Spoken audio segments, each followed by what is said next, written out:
इश्क करना आसान है इजहार करना मुश्किल।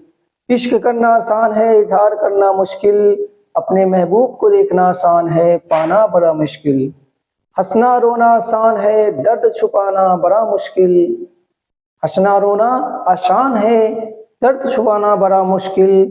वो क्या करेगा इश्क जिसके आंखों के सामने हो महबूब पर आंखें मिलाना मुश्किल। जय हिंद दोस्तों, मैं एम कुमार आप सबका फिर से स्वागत है अपना platform MK Yadu GS classes में। मेरे प्यारे विद्यार्थियों, आज हम लोग पढ़ने वाले हैं क्लास 10 का 4th चैप्टर केमिस्ट्री में, और उसमें बहुत ही इंपॉर्टेंट, बहुत ही महत्वपूर्ण और बहुत ही खास टॉपिक जिसका नाम है साबुन और अपमार्जक। साबुन अपमार्जक से अक्सर क्वेश्चन पूछे जाते हैं, चाहे ऑब्जेक्टिव हो या 2 नंबर का क्वेश्चन हो, चाहे 5 नंबर का क्वेश्चन हो, अक्सर पूछे जाएंगे साबुन क्या है, इसकी बनाने की विधि का वर्णन कीजिए, मिसेल क्या है या अपमार्जक और साबुन में अंतर स्पष्ट कीजिए। आज हम इसी पे चर्चा करेंगे और इसमें अपने क्लास को बेहतर से बेहतर करते हुए हम अपने सिलेबस को कंप्लीट करेंगे। तो हम लोग शुरू करने वाले हैं, क्या शुरू करने वाले हैं? साबुन और अपमार्जक। साबुन और अपमार्जक बहुत ही इंपॉर्टेंट सेक्शन फिर से मैं बोलना चाहता हूं कि है। पहले बताता हूं साबुन। हम लोग जानते हैं साबुन क्या है, साबुन क्या है।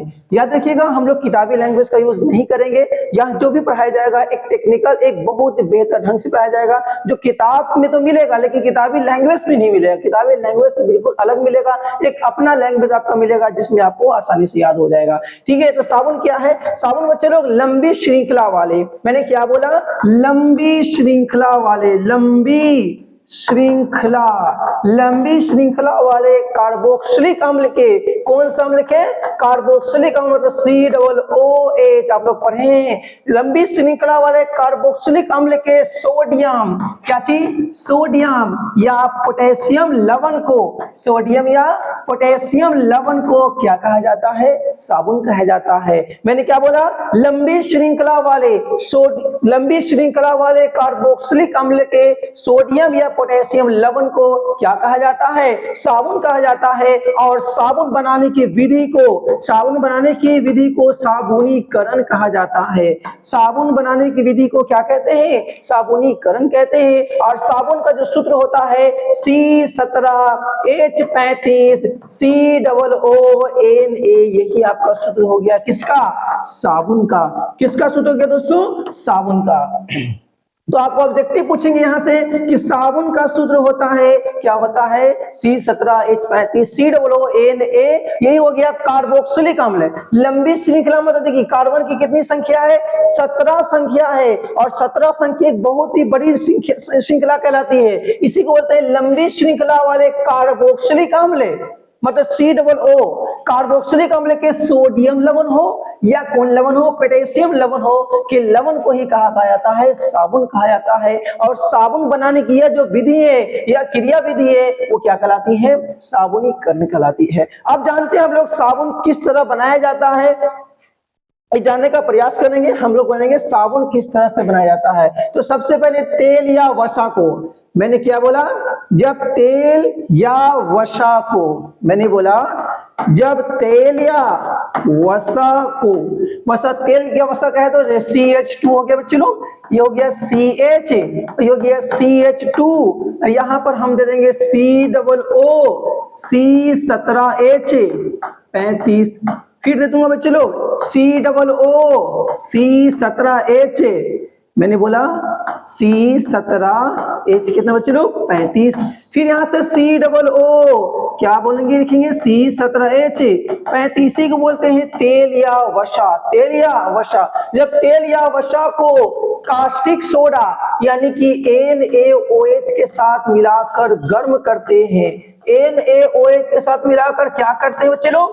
गर्म करते हैं। बच्चे लोग यहाँ पर देखिएगा, बहुत इंपॉर्टेंट सेक्शन, ये टूटेगा कितने भागों में टूटेगा? तो 2 भागों में टूटेगा। एक बनेगा सोडियम आयन और एक बनेगा हाइड्रोक्साइड आयन। सोडियम आयन और हाइड्रोक्साइड आयन जैसे ही बनेगा, यहाँ पे देखिए यहां से भी टूटेगा, ये आपका क्या हो जाएगा? टूट जाएगा। टूटने के बाद क्या बनेगा? ये बनेगा CH2, यहां बॉन्ड खाली, फिर CH, ये भी बॉन्ड खाली, CH2, ये भी बॉन्ड खाली, और यहाँ पर 3 को पार्ट बना, यहाँ पे 3 लेते हैं बैलेंस करने के लिए, तो 3 को बनेगा सोडियम आयन, 3 को हाइड्रोक्साइड आयन, तो 3 हाइड्रोक्साइड आयन में प्रत्येक हाइड्रोक्साइड आयन इसके साथ अटैच हो जाएगा, जुड़ जाएगा और एक बनाएगा ऑर्गेनिक कंपाउंड, इसका नाम है ग्लिसरॉल। इसका नाम क्या चीज है? ग्लिसरॉल। ये आपका हो गया बच्चों ग्लिसरॉल। अब कौन सा भाग बच गया सर? ये वाला पार्ट बच गया COO C17H35। कितने हैं सर? 3 हैं, तो हम लेंगे 3 गो C17H35 COO और यहाँ पर 3 गो सोडियम है, तो लास्ट में जोड़ देना है काची Na यानी कि सोडियम। इसी को बोलते हैं साबुन। क्या बोलते हैं? साबुन। और यह बनाने की विधि को हम बोलते हैं साबुनीकरण।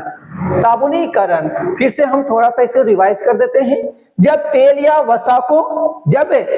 वसा को कास्टिक सोडा के साथ मिलाकर गर्म करते हैं, यानी NaOH के साथ मिलाकर गर्म करते हैं, तो किसका निर्माण होता है? साबुन का निर्माण होता है। निर्माण करने वाले ऐसी क्रियाविधि को साबुनीकरण कहते हैं। और याद रखिएगा साबुन के साथ एक सह उत्पाद बनता है जिसे ग्लिसरॉल कहते हैं। क्या कहते हैं? ग्लिसरॉल। ग्लिसरॉल एक ट्राईहाइड्रिक अल्कोहल होता है। कैसा अल्कोहल होता है सर? ये ट्राईहाइड्रिक अल्कोहल होता है। कौन ट्राईहाइड्रिक अल्कोहल होता है? तो आपका ग्लिसरॉल। क्या होता है? ग्लिसरॉल। ये हो गया बच्चे लोग साबुन बनाने की विधि। अब समझते हैं हम लोग अच्छे साबुन की विशेषता। जैसे हम लोग साबुन, अगर साबुन से यूज करते हैं, हम लोग चाहते हैं कि अच्छा से अच्छे साबुन का यूज करें, तो अच्छे साबुन की विशेषता क्या है? ये आपको 2-3 वो याद करना पड़ेगा। अच्छे साबुन पहचानने का विशेषता, पहला विशेषता, अच्छे साबुन में नमी की मात्रा। किसकी मात्रा?